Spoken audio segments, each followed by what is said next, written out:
Mindenkit tisztelettel köszöntök, Tukacs László vagyok, a Panyolok Kupa egyik játékvezetője.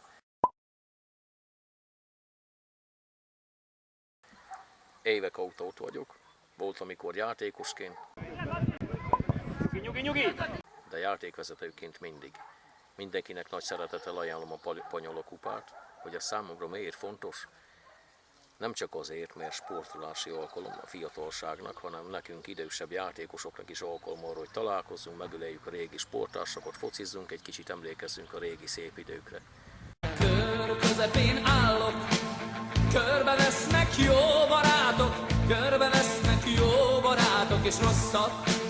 Július 4-én lesz ez a nagyszerű rendezvény, mindenkinek jó sportolást és jó mérkőzéseket kívánunk sportszerű keretek között. Hajrá Panyola, hajrá Panyolok Kupa!